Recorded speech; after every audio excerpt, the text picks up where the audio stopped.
Hello, I'm Brandon Martini, a commercial pilot and flight instructor. And I'm Carson Vasquez. I'm a private pilot. And you're listening to the Aviation Mentors Podcast, sponsored by Stratus Financial. So buckle up, because the Aviation Mentors are taking off. Welcome back, everybody, to another awesome and amazing episode of the Aviation Mentors Podcast. Thanks so much for joining us today. Today, we actually have a rare occurrence. We talk about doing a lot of interviews, and to be honest, Carson and I's schedule has not allowed for very many of them to happen in the past few months. Although we used to do interviews every single episode, and now it's just been us blabbering and talking about something fun and some type of flying for the past few months. But today is a new day. We're recording some video, so our producer Mark should be sending some of that up after we're done today. So I'm really excited about that, and we're going to actually have a brand new guest today. So I'm really excited to have our guest, and Carson's going to give the intro on him. And welcome. Well, today's guest is Dave Rohee, and of course, great to meet you, Dave, and glad to have you on the podcast. Dave has done a lot of flying over his entire career. Everything from bush flying to the airlines and everything in between, including aircraft maintenance, which is pretty great experience-wise. And also, one of the topics our listeners really like to listen to. So, Dave, thank you for being on with us. And the first question we always ask is, how did you get into aviation? Well, first of all, guys, thank you so much for giving me the chance to talk about my love. Okay, very young, we were born in Aruba, and my dad was working for the oil company, and we lived about half a block away from the international airport. And because the wind is always from one prevalent area all the time, we were at where they came into land, right over the house. Okay. And from the time I guess I was 3 or 4 years old, my mom would take me for a walk in the stroller. And of course, I wanted to go where the airplanes are. Airplane. So we hung out there. And when I was 5 and 6 years old, she could only find me at the fence hanging on there, looking at the airplanes. Until, I'll tell you what, one of the jets was taken off and I was so close, I got speckled with hot sand in my face. And she said, "That's it." Well, what do I do now? I started building, I started off with paper airplanes. And then I got into model airplanes, and that was it, guys. That'll suck you in, honestly. It's something you can't get out of. Once you have something in your hand that you can actually make fly, it changes your perspective. So that got me hooked. And then on top of that, my uncle was a civil engineer, and he said to me, "Look, man, I don't think you understand what aerodynamics is all about. 6, 7 years old. What the heck is this?" But he clued me in, and it set me up for life. And my parents sent me to British Guyana to go to school because they didn't want us learning Dutch. And I started my love again, I guess, of airplanes by joining the Aero Modeler Club, 10 years old. And I met a friend there who's been a friend of mine for the last 60-something years. He and I did everything together. So we flew airplanes, gliders, radio control line, team racers. I don't know if you know what that's all about with control line flying. I do like control line flying. I did a little control line flying in Oshkosh with my son for several years in a row. Now he's a little bit. I think he feels like he's too old for it. And to be honest, I did it one time and I got so dizzy it was ridiculous, just spinning around in a circle. I can't do that anymore. But you're going around and around. If anybody's listening and they've never seen what control line flying is, I never knew what it was until I went to Oshkosh. So go check it out. It's kind of cool. I mean, it's cool for kids for sure. And Dave, it sounds like you've been doing this a very long time. You said you're friends for 60-something years. What year do you think that you got your passion for flying? What year was that? What year did that start at? I would say 1948. 1948. That's 2 years. You almost beat my Cessna 120 that I've got. I have a 1946 Cessna 120. So I got close. 1948 to 50 because we went to Guyana in 52. Yes. So that got me. That's my beginning. Okay. And never stopped. And as Carson had said, I've done just about every kind of flying you can imagine. All right. What did I love most? Guys, I can't tell you. I've experienced the good, the bad, the indifferent. I've got some horrifying stories. I'm still alive, so I've lived through them. Bush flying was probably the most unique, okay, in that you're a single engine flying over the bush, no radio. We didn't have a VOR in those days, so you're flying ADF, if some of you guys remember what an automatic direction finder is, okay? So you're outbound from something with at the whimsy of the winds, because there are no winds aloft forecast either. I mean, you're in the interior of the bush in South America. There's nothing. Matter of fact, here's a fun fact. We used to say, hey guys, I'm doing IFR. Yeah, you're flying IFR? Yes, I follow the river Uh, because that's the only thing you could find that's I've inside of a box. Okay, I've heard of I follow roads, but I guess if you're in the jungle, that might in be I follow rivers. no roads in the jungle, guys. No. That's true.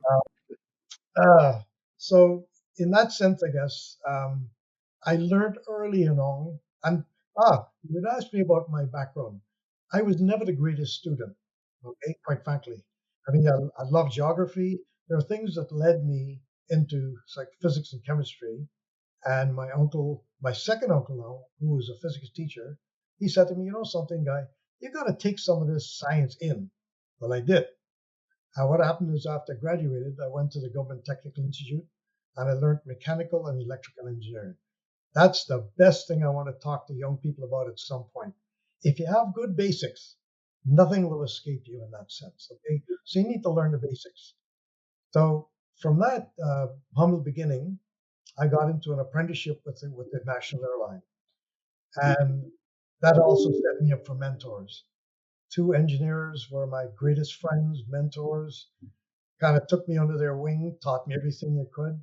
By the way, even though I did a lot of engine work, one of the things I really loved was sheet metal.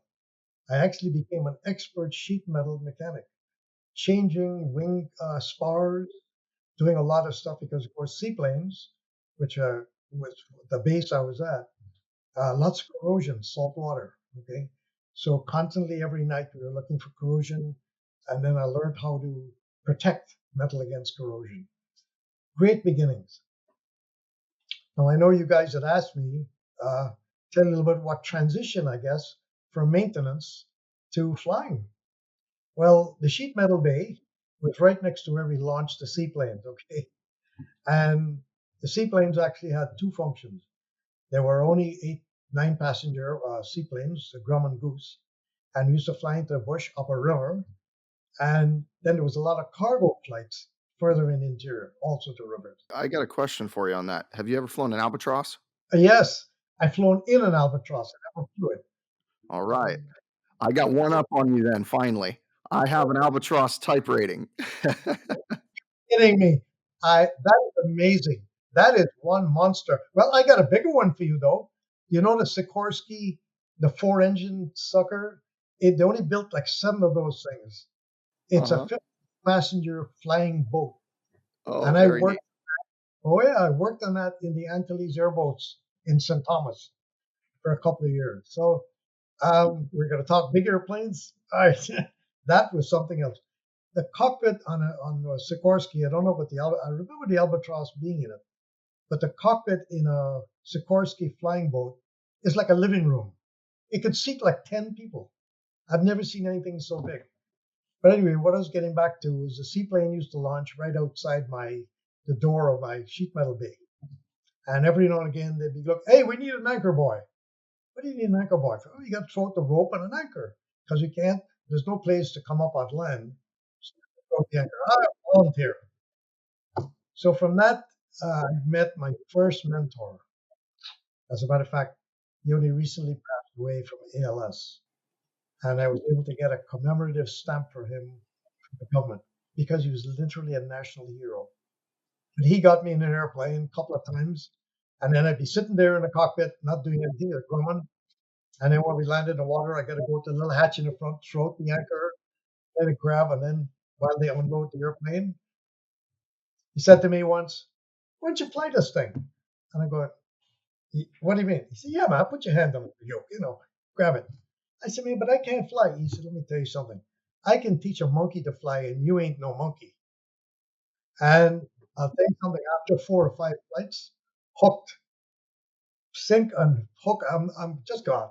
I go, oh my God, when next? let me at it, okay? And then at some point, about 6 months later, I guess, he said, you know something, you got a natural skill for this. He said, why don't you get your license? I said, mate, I'll be waiting for you to ask me because I knew he was a flight instructor. So I had a little motorcycle, and every 2 or 3 times a week when he was flying, he'd say, okay, get up to the airport, and I'll get you up for an hour. And that's what happened, man. Me and my buddy, we'd ride up to the airport at least twice a week, and we'd get an hour each, okay?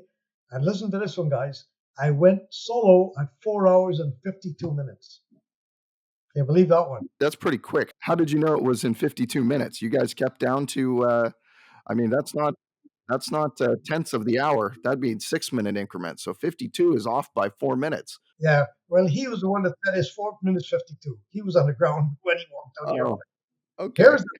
I could not. It was a Cessna 120. Of course, you got no flap. I couldn't land the sucker because just as I came in on final, the wind gust hit me, and I got the airplane going down a runway, and he's taking his shirt off, running next to me, going, "Get it down!" But I did get it down, and he got back in the airplane. My God, but you got solo. So that was the beginning of my journey, I guess, as a pilot. And I mean, 15,000 hours later, mind you, I've had a lot of in-betweens. How is it flying in different countries, from the US to South America? Like, what are some major differences you've seen? Obviously, I know currently in South America, they still use ADFs, which unfortunately they changed the regulations, and I didn't have to get tested on that. Although I did know how to use one when I learned to fly. Carson got lucky, and he's not instrument rated quite yet, but he's never going to have to learn how to use an ADF in his life unless he ever wants to go fly in South America. I don't know if it's worth learning how to use the ADFs. I've heard and read enough about what a pain they are. And I'm just glad for the technology I have now. Yeah. Now, quite frankly, it's more trouble than it's worth because procedure turns and doing all this fancy stuff on ADF is not the greatest because the ADF only points you to the station. So it doesn't take into any other consideration like a POR or a radial. You know what I'm saying? So, and you don't need that today. Everywhere, well, not in my day, but everywhere today has got much better proficient electronics and radio aids. Okay, so you really don't need that. The nav aids today are unbelievable. Okay, but the flying in South America and in the Caribbean is vastly different from the flying you do in North America. Vastly different. I mean, our airspace is so crowded. Okay, I worry now about casualties in the air. I'm not even talking about the airplanes are running into each other on the ground, which they are. There are millions and millions of miles. And by the way, I always tell people flying is the safest form of transportation ever. There's no doubt about it, okay? But it's still hazardous if you don't stick to the rule. Flying in South America and in the Caribbean, there's not a lot of, I guess, FAA's rules are very stringent. Now, because a lot of the Caribbean was under the British registry, there's a lot of rules and regulations as well, but they weren't enforced that much. So flying old airplanes, which is my mantra, the old DC-3s and Twin Otters and 748s, you didn't have a lot to worry about in those days, okay? It was the people that were different. The rules in North America and in Canada and even in some of the other countries I worked in were pretty rigid. But in South America, things are pretty lax. And I also worked for Embraer in Brazil. And I'll tell you, flying between Guyana, Venezuela, and Brazil, testament to your fortitude, because guys don't respect flight levels. Okay. You're expecting a guy to be up in IFR. He's flying at some other level. Oh, yeah, we're only descending. Next thing you know, he's right in front of your face going down. Going, what the heck? So nobody pays attention to rules in South America. The Caribbean is a little better, okay? But we're still fighting that scenario. And you guys are lucky today. If you're flying as a young man in most countries, even in the Caribbean, things are a lot more structured, of which I'm happy to talk about, okay? In our day, it wasn't that well structured at all. I'll give you a little, for instance, in British Guyana, this is back in the 60s now, there's one flight, listen to this, one flight at an international airport on a Sunday. I was from Trinidad coming into British Guyana. And the guy in the tower would fall asleep. And you'd have to buzz the tower to get a light because he's in there sleeping. Okay. Because, the traffic is not that busy. So those are one of the challenges, I guess, in that sense. North America, you're very rigid. We're in Southern California, and it's crazy traffic on the sky and the ground, at airports, on our roads. People are just everywhere. We have so many types of airspaces stacked on top of each other. I can imagine it's, like you said, an entirely different experience being somewhere where there's so few planes and so few people. Um, but aside from all the people and all the traffic, um, are the rules relatively the same? Yes, they're relatively the same. Safety of flight is pretty important worldwide. And if we ever get into it, I'll tell you why I went to China to teach pilots over there. Okay. Because English is an international language of aviation worldwide, except in China, in before 2000 anyway. But they wanted to get the Olympics, and they needed guys like us to be able to come and train the new pilots in English. So that's a whole different interview if you ever want to get into it. That's some amazing stories I have about flying in China, okay? And how certain words in Chinese don't translate into English and vice versa, all right? But I think you also wanted to know what transitioned me from maintenance into being a pilot. Well, that was kind of an unusual story um, because being learning from a flight instructor and a good friend of mine and a mentor, I also wanted to be a flight instructor. So that was something that was always in the back of my mind. And then, unfortunately, after bush flying, which I have a lot of emergencies to talk about, and a short career with the airline, and that was shortened because of the political situation, I decided to go back to Canada with my family. By that time, I had over 7,000 hours, and unfortunately, I ended up failing the medical for Air Canada. And because I had the amount of hours, they said, you know something? We're going to give you another shot. Come back in a month. Because I passed all the other tests, psychological, written, whatever. I came back, I failed it again. And this nice old man said to me, you got a real problem. He said, we have guys flying for us for probably 30 years with your profound hearing loss. So I suggest you stay away from noise for the rest of your life, or you're going to go deaf. Well, to this day, I'm wearing hearing aids. This is my fourth set. So I have to exist like that. But that was the worst day of my life. I figured, oh my God, I'm done. It took me 3 days and just tried to reorient myself. And I started back. I went back to my flight instructor, and then I got into working with the Havilland aircraft. That was one of the neatest things I did because I was a flight instructor now. And because of my maintenance background, I was able to get a job training pilots and mechanics. So that's cool. If you have the basics and you know how airplanes work, that was huge. I never had a challenge from a company that asked me a question that I couldn't answer because I know airplanes inside out. I helped to build them. My first job actually at the Havilland before the flight school was actually working on the assembly line, assembling Twin Otters, Dash 7, I don't know if you remember that airplane, 4 engine, slow burn, and then the Dash 8. Okay, I wrote manuals even, but I loved the training side of it. And that actually catapulted me into becoming a sales engineer. Well, what's a sales engineer? A lot of people ask me, what do you mean? You're a sales engineer? Yes, that's the guy who actually helps the salesman sell the airplane.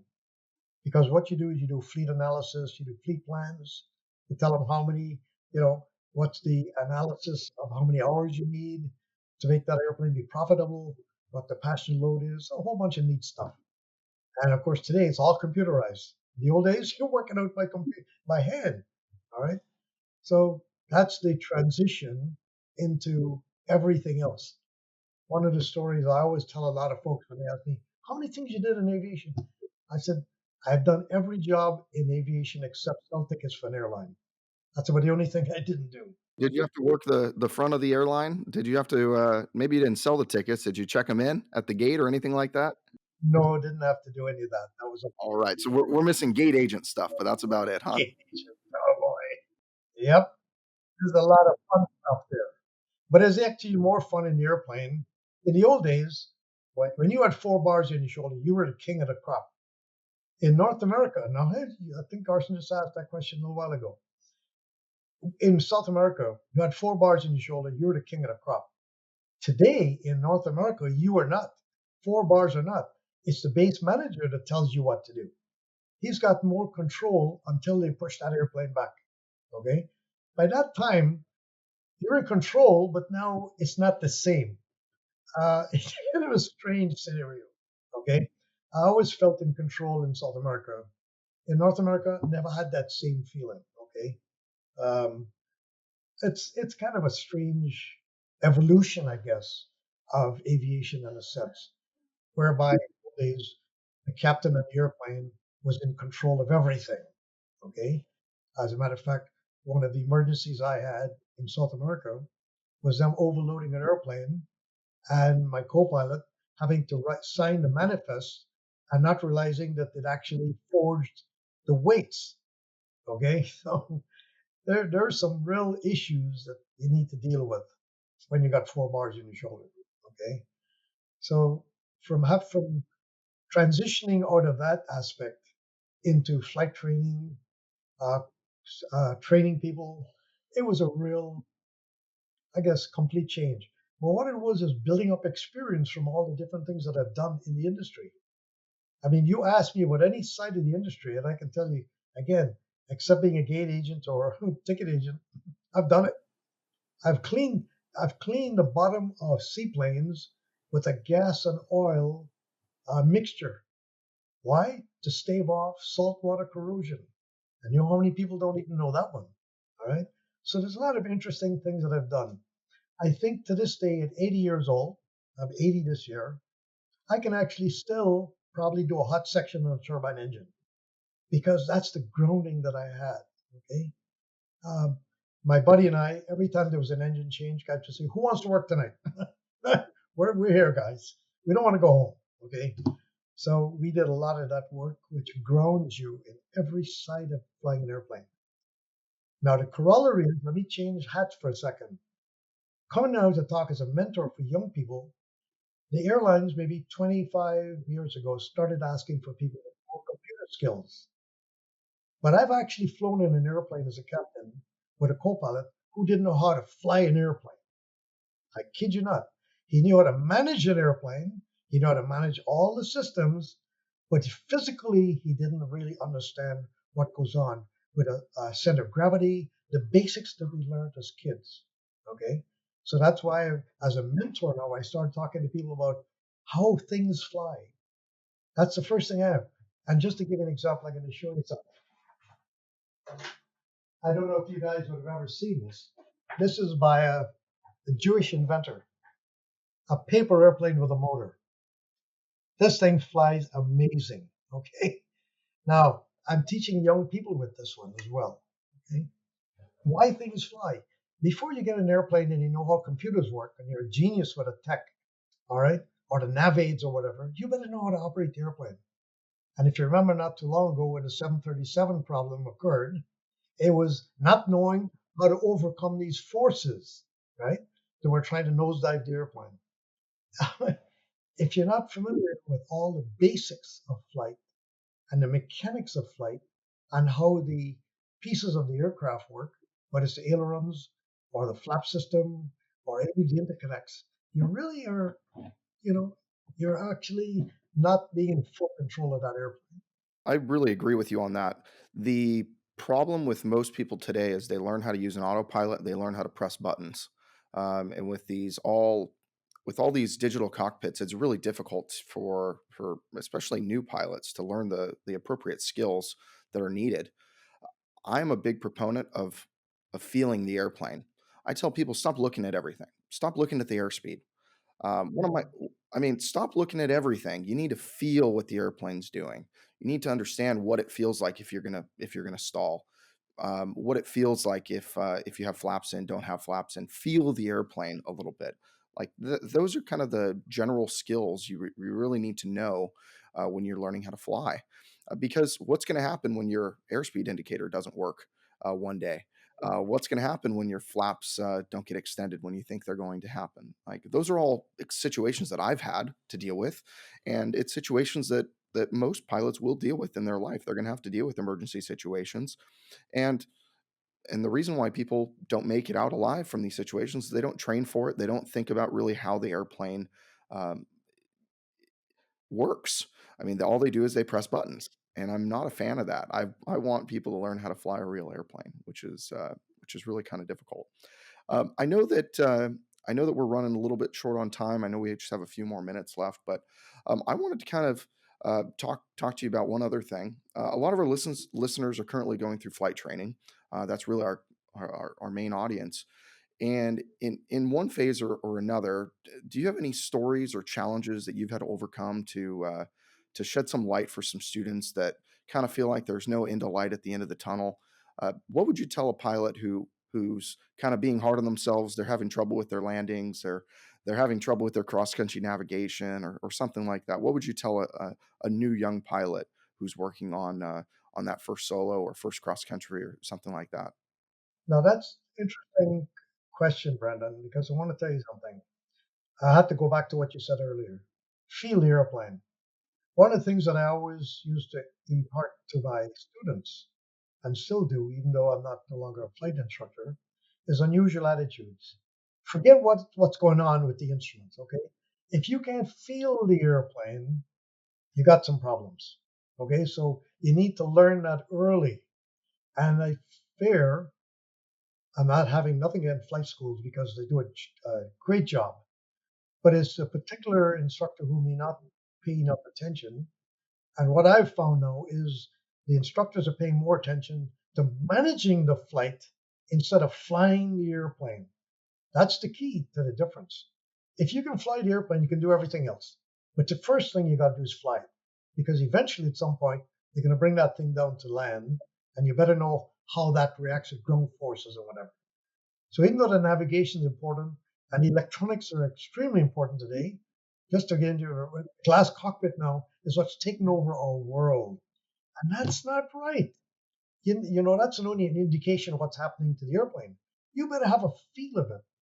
And I remember when I was a young pilot, you know, these old guys who I was flying with from World War II, they were old guys. They were saying, you know, it's seat of the pants flying, and it actually means something. You can actually feel that airplane through the seat of your pants. And actually, you're right. Well, we've gone away from that now. It's everything is instrumentation. And I don't fear for the young pilots. I actually would like to encourage them to learn everything, but also ask more questions about the actual airplane. They need to know the airplane inside out and backwards. I don't even want them to start looking at the radios and all the rest of it. When I was in China, I wouldn't even let them pick up the mic to talk. I just let them fly the airplane. Just feel the airplane. Okay. So those to me are for young people. First of all, it's the greatest uh, experience in your life and the greatest career you could ever think about. Okay, so don't give up the ship. Do not give up the ship with this. You just got to follow through it. One of these days, you know, you're coming to land, and for some reason you can't judge when that the airplane's ready to flare, and then one day, boom, it just happens. It's just from you know you have to do it time and time again. That's why we used to have all these flights. You know, you're looking at how you land the airplane. All right, you have to feel it.